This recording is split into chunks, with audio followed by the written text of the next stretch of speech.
Hey friends, it's Just the Gems. I'm Brandon.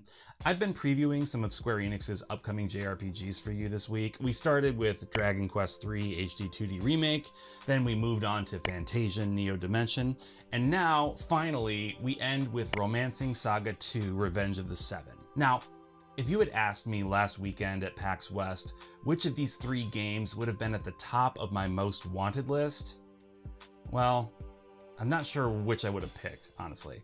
But I can tell you which one I would not have picked, and it's Romancing Saga 2.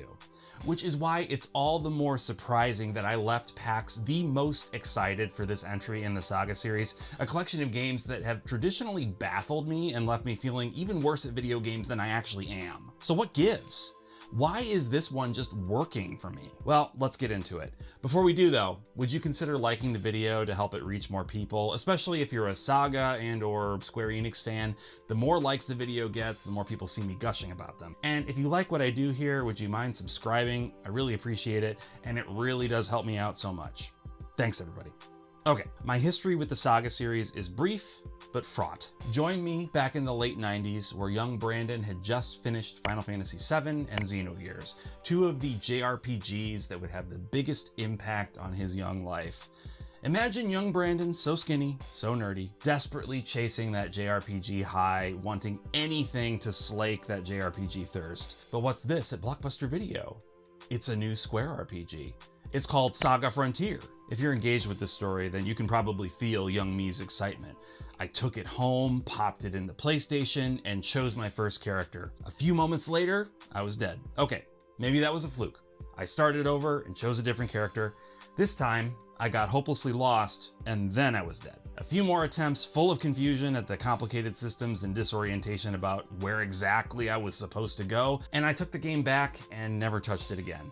From that point on, Saga to me meant a game that was inscrutable to the point of frustration. Maybe that's not fair. I clearly had not explored the full depths of the Saga series, but it is what it is. So that's the mindset I carried with me into that demo room. Then I played Romancing Saga 2 Revenge of the Seven.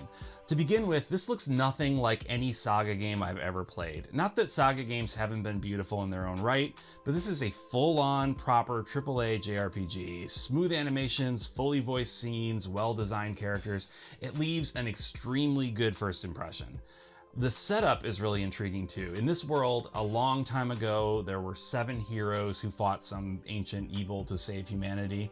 Once they were successful though, the people started to fear their power, and so they banished them to some other dimension. Now, the heroes have returned, and they are not happy. You play the role of the Emperor of Avalon, and it's your job to save your kingdom and the world from these rampaging heroes gone mad.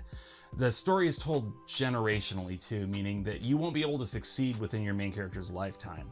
You can choose the next ruler from a big pool of potentials, and this contributes to the branching nature of the narrative. And it's not just the big choices of Emperor that make the difference. Your choices within the rest of the game will end up having significant effect on how events play out. You can choose the order in which you undertake all the various tasks that you need to do, and that in turn affects the course the story takes. In my demo, my one choice was very straightforward. I could either raid the Cave of the Goblins who just attacked my city, or I could leave them for later and try and take on one of the 7 right away. This is the sort of choice that I like in JRPGs. I'm not huge into the Western RPG mentality of choose everything all the time, but I do like having my actions influence the plot. From the way it's described at least, it seems to strike the sort of balance I prefer. Now, onto the gameplay. This was one of the major areas of confusion for me in SaGa Frontier, but those same core systems are presented so much more elegantly here that I not only get them, but I actually enjoy them. To begin with, battles are super fast and super satisfying. Attacks have a real weight to them, and I got really into wailing away on hordes of goblins. Characters can equip different kinds of weapons at one time, and you increase your skill with them by using them. Only weapons that you use in a battle will gain experience in that battle. However, your HP and MP will gain experience after every battle rather than relying on something more archaic like requiring you to get hit or use magic points in order for those stats to rise. This has the dual effect of encouraging you to experiment and use different weapon types often, while also ensuring you don't fall behind in your overall power. Enemies are weak to certain kinds of weapons, and once you've found an enemy's weakness, it's always clearly highlighted so you can choose the best option without having to keep extensive notes. One of the biggest and probably most controversial gameplay elements in SaGa games is the glimmer system. In SaGa games, you don't learn new skills through simply leveling up. Instead, your characters randomly learn them mid-battle as you use skills you've already mastered. This confused the absolute heck out of me as a kid, but some very good steps are taken here to make sure it's understandable and actually usable. To start, you're told right up front that you're much more likely to glimmer if you attack a strong foe. On top of that, your moves will show a light indicator to suggest that they're likely to glimmer soon. The brighter the light, the more likely a glimmer will occur. You arrange your battle team into formations, which give you different benefits in battle depending on who you've placed where. And you also have access to united attacks, which are essentially combo moves with other party members. It's so satisfying to queue up one of these and unleash it on a horde of enemies, it really is. What all this reveals to me is that it honestly wasn't the systems in SaGa that I didn't like, it was just the presentation of those systems.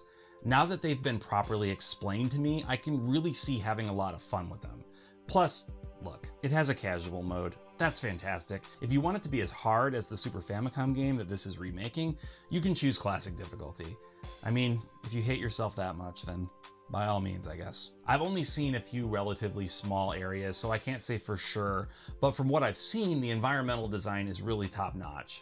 While the Goblin Cave was pretty basic as far as caves go, it definitely felt very cavey, but you know. The mansion housing the member of the Seven I had to fight felt so much more like a real home than most video game houses I've ever seen. The rooms were highly detailed, and it really did feel like people lived there, not that it was just thrown together as a sort of makeshift dungeon for a video game. If ever there was a game to come along and take the SaGa series mainstream, it would be this one. I'm sure that there are a number of SaGa series fans that might not necessarily want the series to go mainstream. There's a certain air of exclusivity that comes from being a fan of something that's utterly incomprehensible to most people, I get that.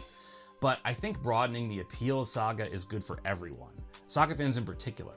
If we show Square Enix that a game like this can sell well, then that means a wider reach for future SaGa games, whether they're more remakes or completely new entries. I hope I've been able to convey exactly why I'm so excited for this game.